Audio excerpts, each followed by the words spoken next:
People often say to me, Jeff, you seem like you kind of go through life without a care in the world. It kind of seems like you just don't give a fuck. And then of course they ask, well, how do I also not give a fuck?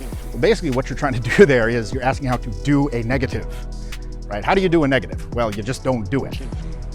So, so perhaps a better question would be, how do I have a strong reality?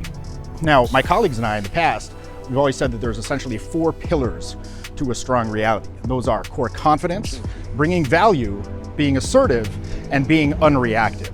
So join me right now as we go a little deeper and we explore the 4 pillars of a strong reality.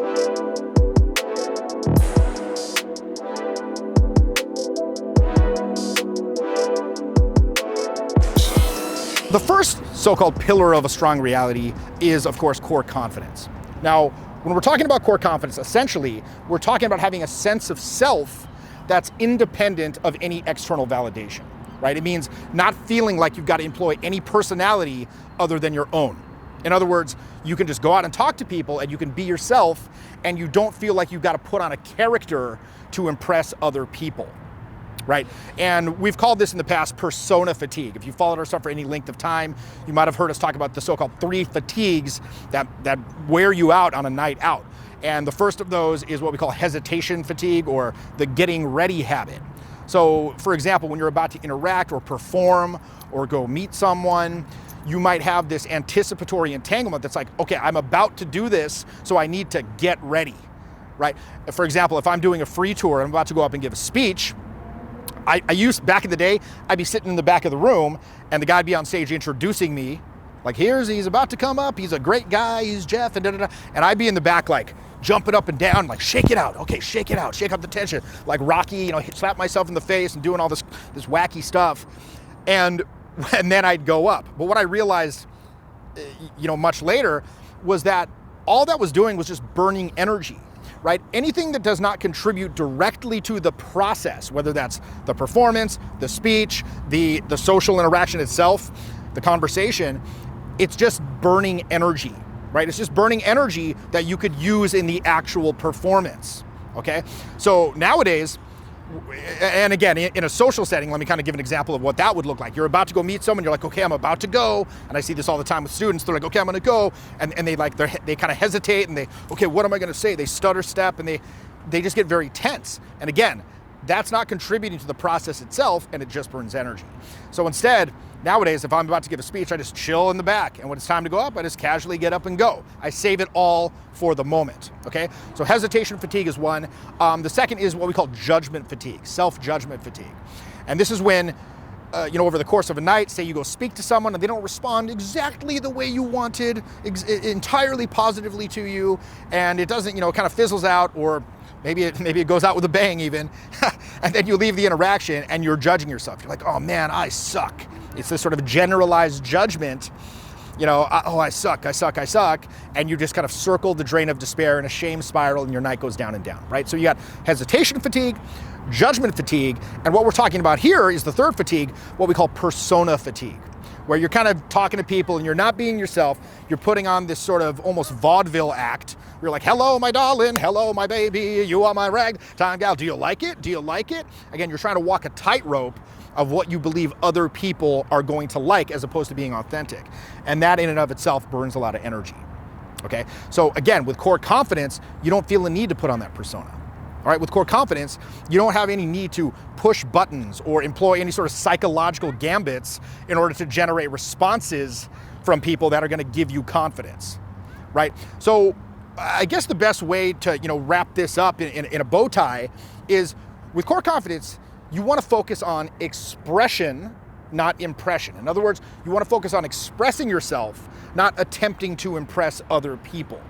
One thing we used to say, a phrase we used to say back in the day for this was, be the music, right? If you go to a nightclub or a bar, the music just plays. The music itself, it doesn't care if people like it, right? Maybe the DJ who's selecting these songs cares if people like it, but the music itself doesn't care. Now you could say, well, Jeff, the music doesn't have consciousness. How could it care? Okay, nobody likes a pedant, okay? But the music just plays, and everyone hears it, and some people are gonna like it and groove to it, Other people are not gonna like it. They're like, I don't like this, and they may even leave. But the music just plays. In that sense, the music is sort of polarizing, right? The music is sort of polarizing. Some people are gonna like it, some people are not. And I'm the same way. You know, over many years, I came to the realization, and this is a huge realization here, not everybody has to like you. It's okay if not everybody likes you, right? So you want to think of yourself as a coffee shop, right? This is another analogy. There's two kinds of coffee shop. You got Starbucks, and then you've also got some sort of boutique hipster coffee shop.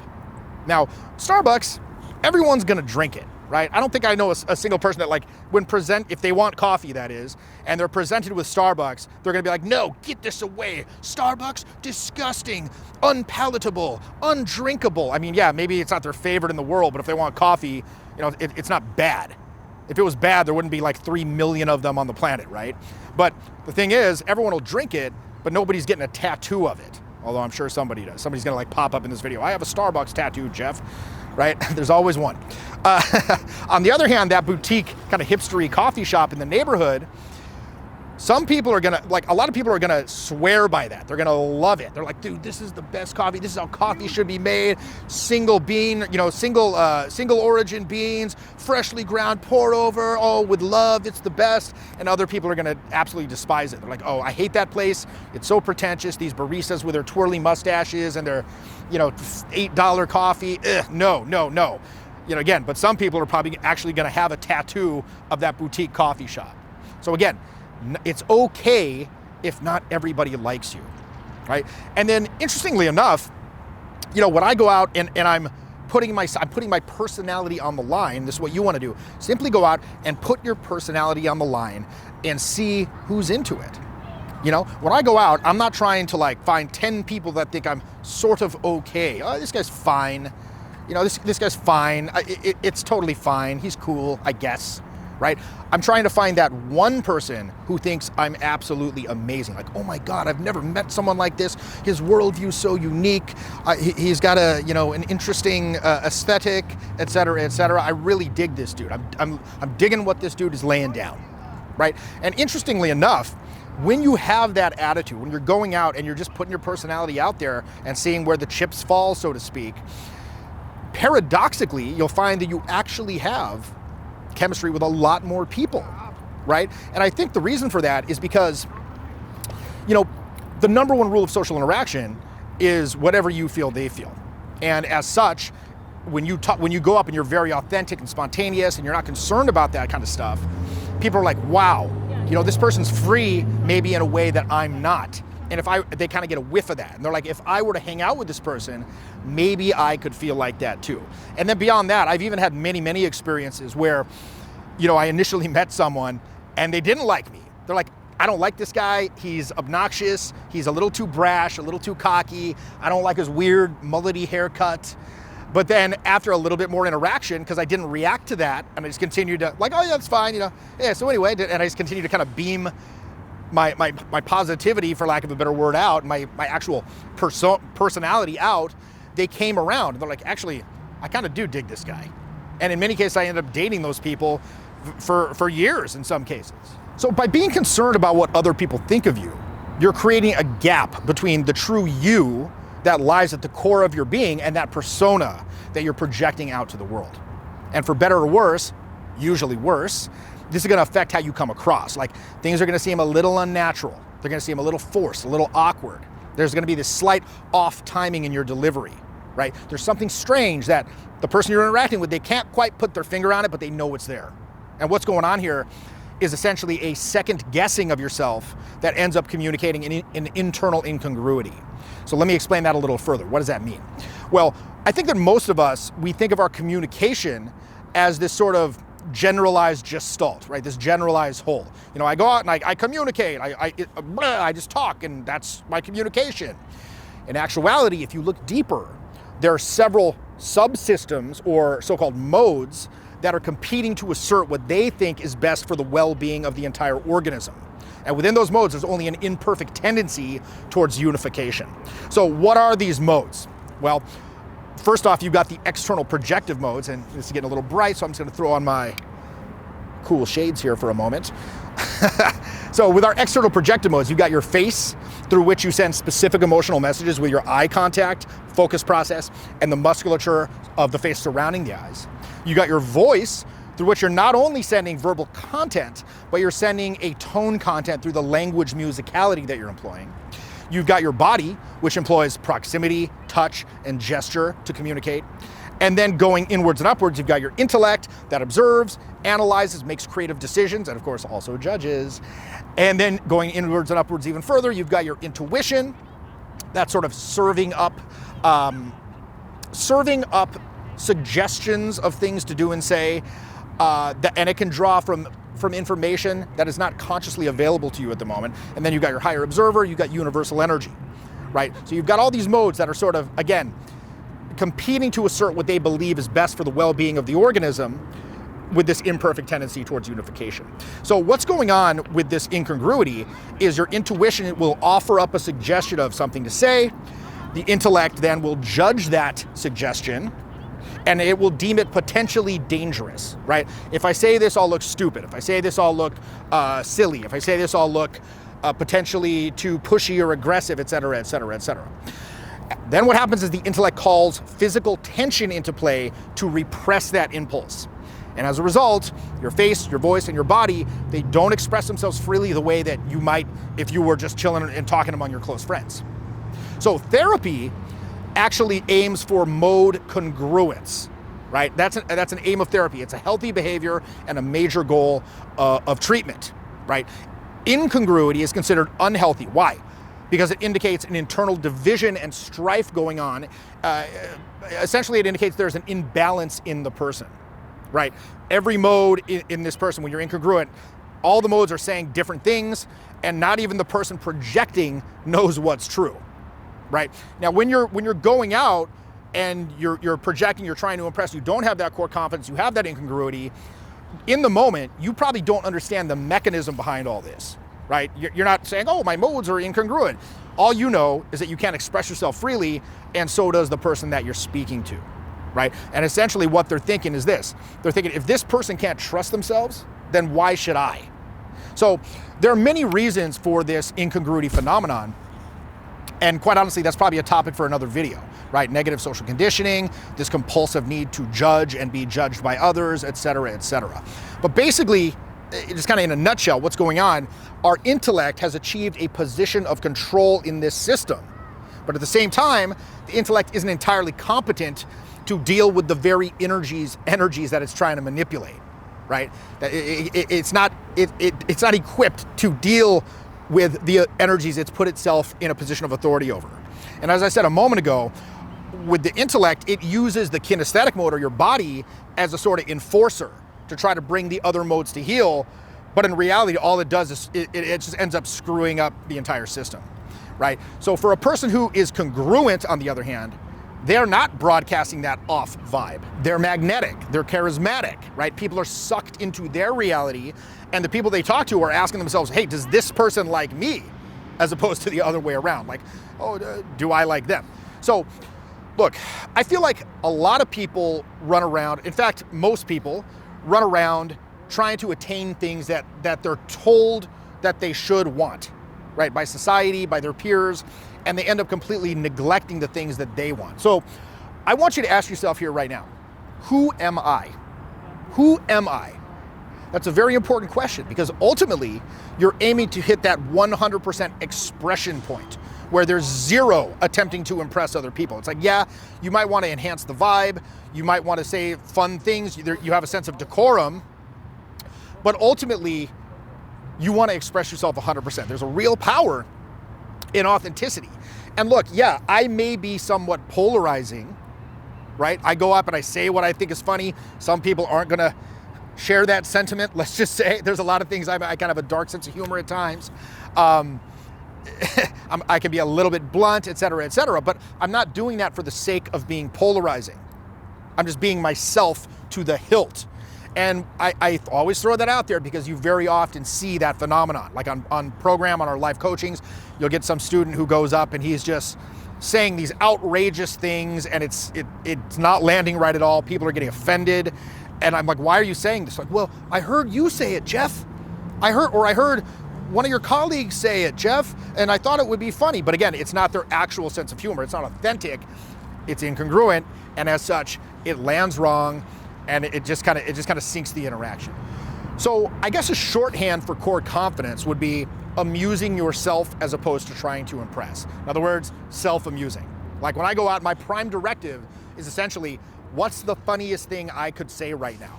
And then I just say that. So the next pillar of a strong reality is offering value, bringing value to others. And what this means is, again, putting a real personality on the line. That authenticity in and of itself is an offering of value. Number two, it means being the party in the environment. Number three, it means having a certain belief in your own standards and letting people see the world through your eyes.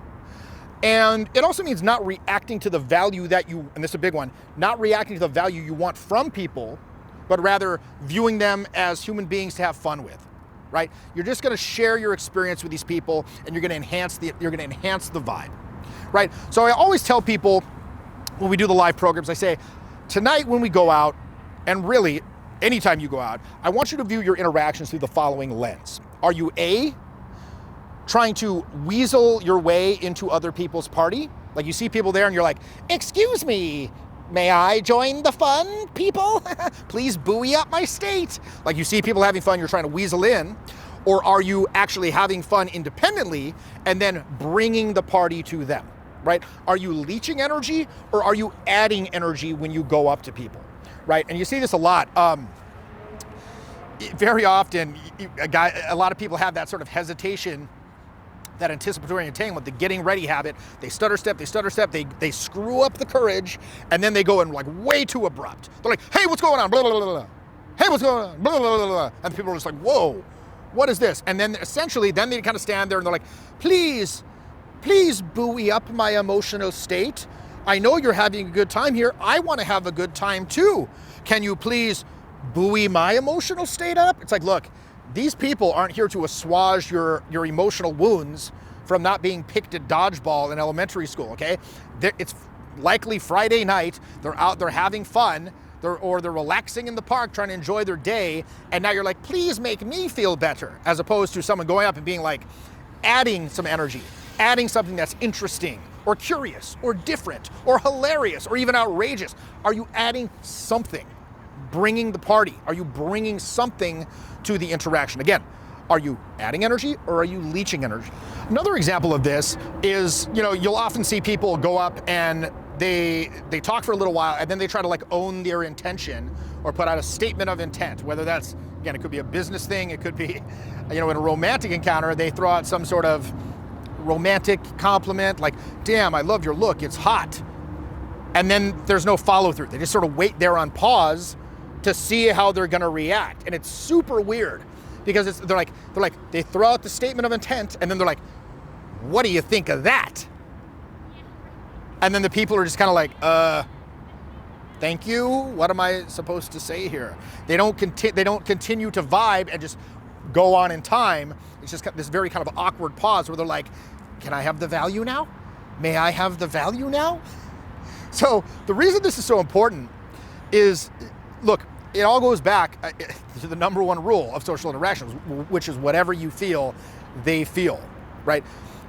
I don't know, I'm no neuroscientist, but you may have heard of something called mirror neurons, which is a system in the brain of neurons that fire when you witness another person perform an action or experience an emotion that gives you an equivalent experience in your own consciousness. Not identical, but you kind of get a whiff, right? Emotions are contagious, in other words.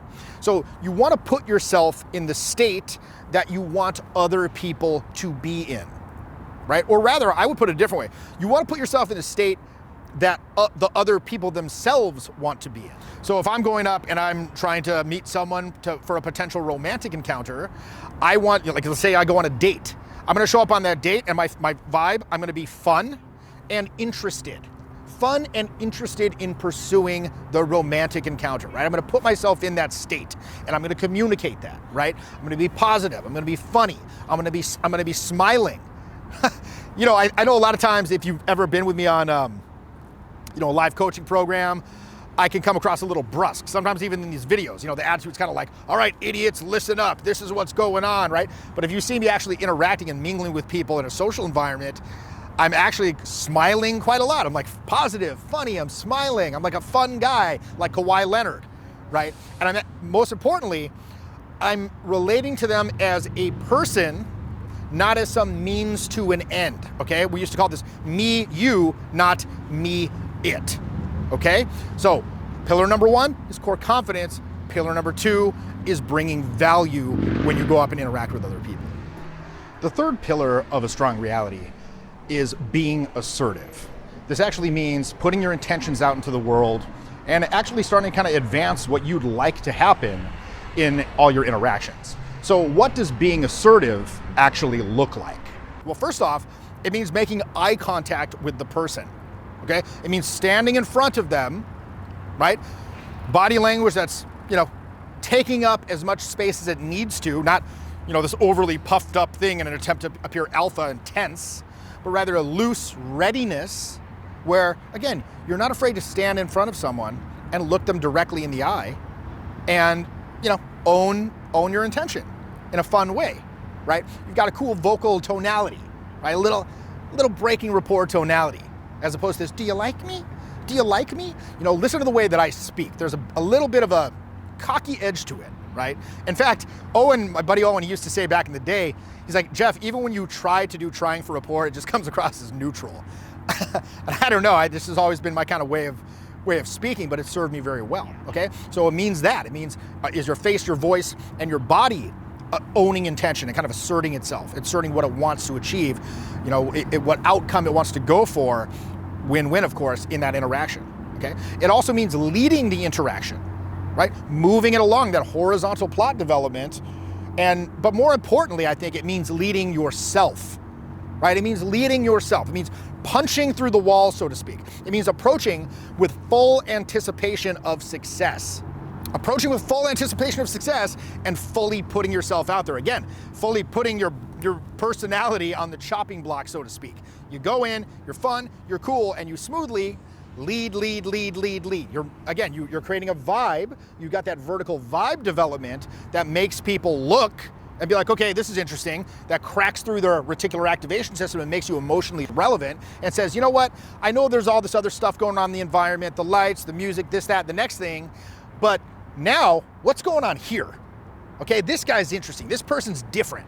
I'm going to pay attention. Why? Because of that feel-good vibe that you're bringing. It doesn't even necessarily have to be people hear that and they think you're this kind of clown going around like, hey, look at me, I'm this crazy guy. No, I mean, it could be a smoldering intensity. It's got to be different, first off, okay? And that vibe creates the attention, and then from there, you start to execute your so-called horizontal plot development. Right, taking it where you want to go, whether that's business negotiation, closing a deal, getting romantic with someone you just met, whatever the case may be, you've also got that horizontal plot development. You go in with full owning of intention, right? One analogy I used to use back in the day was serving a volleyball, okay? A lot of people, they go in when they go to meet someone and they kind of go to play it safe, right? They try to play it safe. So there's 2 ways to serve a volleyball. You can do the underhand lob, okay? The underhand bloop. And that has a very high chance of landing within the, within bounds, in the correct area, but it's also very easy to return. So in other words, they go up and they just kind of, there's this milquetoast person, they don't own the intention. And yeah, the people will speak to them, but it's not typically gonna go anywhere because they'll just go in, they'll have a banal conversation where they talk cliches, ask boring interview style questions, and it kind of fizzles out. Versus the other way to serve a volleyball is just like the overhand spike. Now that, it could go out of bounds, it could hit the net, it could fly way past the court, but it has a much better chance of scoring, right? So when I go in, when me and my friends go in, I'll go in and again, in a fun and cool way, I go in there, it's fun, it's cool, and I'm very swiftly laying my intentions out or my proposals out to them, like after a while, and escalating it relatively smoothly, like just throwing it out there in a casual way at first. If that's well received, kind of ratcheting up a little bit more, but there's definitely a constant, steady escalation of intention. You're playing to win, you're not playing to not lose, right? Before you can lead other people, you've got to be able to lead yourself. Does that make sense? Kobe Bryant used to call this the Mamba mindset. If if you're a basketball fan, you watch Kobe, he could take over an entire game through sheer individual will and bring his whole team up with him. So basically what this means, it's the ability to screen out distractions while you're under stress. Whether that stress is the fear of judgment, whatever the case may be, screen all that noise out and just focus on the mission and be willing to put yourself into harm's way if necessary, right? So to be successful at pitching, right? Pitching sales, meeting people socially, negotiating, you've got to be able to control your fear and move towards the perceived danger, right? This mindset enables you to apply the fundamentals and do what you should be doing and actually execute on demand in a real life high stress situation. Because I get so many students that, they've taken all kinds of different programs, they've studied these techniques and stuff for years, but then they can't make themselves pull the trigger or move towards the perceived danger or go up that hill, charge up that hill, right? And that's absolutely essential. All the technique in the world is useless if you do not have this mindset and you cannot make yourself move towards the so-called danger. A big sticking point that I hear for most new students is, I can go up and meet people, I can talk to them, and it goes good for a while, and then it just kind of fizzles out, right? So what's going on here? Well, basically, yes, on the one hand, they want to move towards their social objectives. They want to win, they want to, close the deal, they want to get romantic with that person, but simultaneously, they want to avoid rejection. And what's going on there? Well, basically, whatever they want more is what's going to manifest, right? So again, on the one hand, yeah, they want it to go well, they want it to be well received, they want this to blossom into love in the night, they want to close the deal, but at the same time, they want to avoid rejection, they want to avoid embarrassment, they want to avoid loss of validation, they want to avoid potential confrontation, they just want to get it over with. So what's going to happen? That's what's going to manifest in their behavior. They're not going to own their intention. They're not going to try to move that horizontal plot development along. And then after a while, you see it all the time.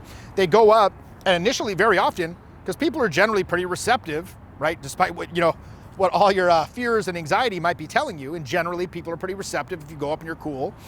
And they'll be like, yeah, I see it all the time when I watch students. They go up, and the people they're talking to are like, oh, wow, someone's talking to me. This is fun, meeting a new person. But then after a while, where they don't move it forward, you see the people like this, like,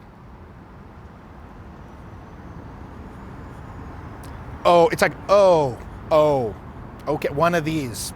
And they're like, oh, well, okay, well, hey, yeah, well, it was nice to meet you. Some excuse to leave, right? I got to go find my friends. I got to go to the bathroom. I got to go dance. I got to go get a drink. I got to go shoot myself in the fucking face. It was nice to meet you. Okay? So again, they're not getting rejected. They're not getting embarrassed. They're not losing validation, but they're getting what they want more, right? Whatever they want more manifests, but simultaneously, they're not getting the outcome that they initially wanted. So this is why you should always be moving things forward, even if there's no signal, okay? Because a lot of times, actually trying to move things forward is what causes the good reaction, right?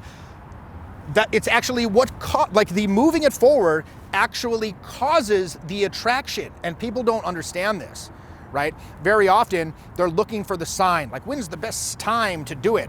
The best time is, do it smoothly and gradually. I always like to do it smoothly and gradually to kind of allow them to incrementally acclimate to the idea. I'm not just going out there and being like, hey, let's do a business deal, random person, or hey, let's have a romantic encounter, random person.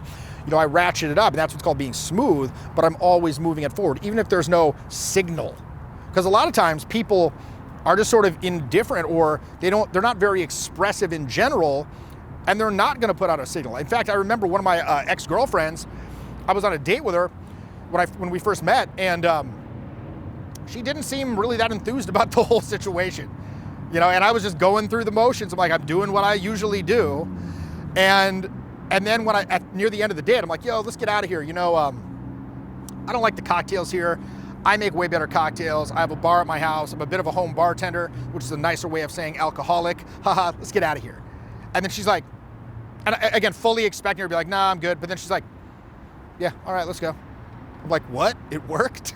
And that's just how she is. She just has kind of like a low emotional affect, And some people are just like that. So again, you owe it to them to try to move it forward, because a lot of times they want to do it too, but they just don't know how to express that. So people are always looking for that signal that it's the right time, right? But let me say it again, moving things forward actually causes them to become interested, right? Owning your intention, putting it out there in a cool, fun, smooth way is what's causing it, right? It's not you're looking for it so you can do it. It's what's actually causing it. So my mindset is people are desperate and the gun is always loaded. Now that sounds kind of weird, all right? A little strange, but let me explain what that means. People are just looking for something to fulfill them, right? People are just looking for something to fulfill them. And if you know that you've got that something, you're actually doing them a disservice if you don't offer the solution. Like when I go on stage and I'm at a free tour, for example, when I'm up there, I look at the audience and I see sick people. Because if they weren't, they wouldn't have come, right? They've come out of curiosity. They've come out of a need for information. They've come out of a need to deal with the desperation, the low self-esteem, the loneliness, all that nonsense. So when I'm up there, I'm looking out at the audience and I'm thinking, look, there's nobody in this entire room that cares more about these people than I do. Why?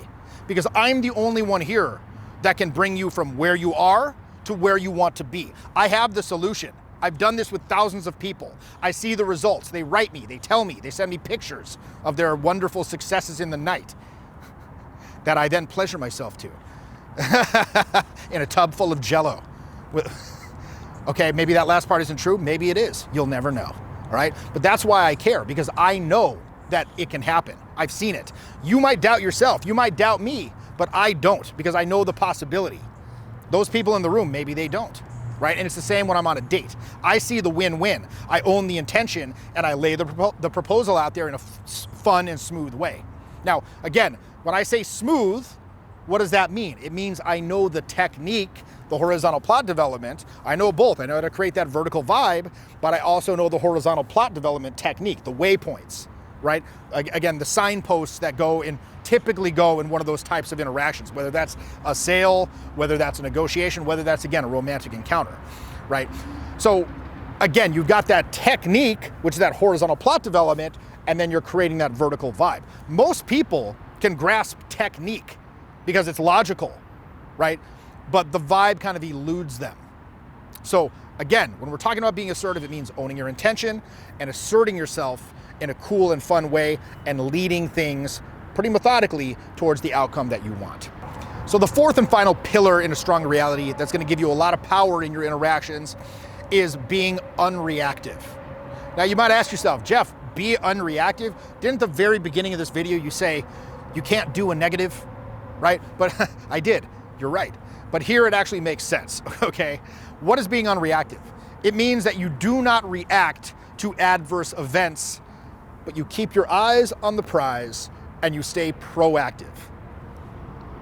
Moving towards your goal with a singular kind of focus, right? You're very single-minded in moving towards your goal. You don't allow shit to kind of knock you off course. So what does it mean to be well, first off, it means having your own sets of standards that are unaffected by externalities, that are unaffected by superficial standards or any sort of conflicting realities about who you are, right? This person says I'm this, that, or the next thing does that. This person said I'm dumb. Am I dumb? Am I a dummy? This person said I'm ugly. Am I ugly? Again, they can say all that stuff.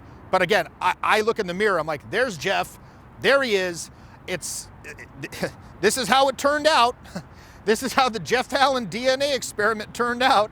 It's probably not going to change anytime in the near future, barring some sort of catastrophic life event. So I may as well own it. So that's number one. Secondly, being unreactive means having no visible emotional reaction to congruence tests that people might throw at you, or no visible showing of wanting anything from them.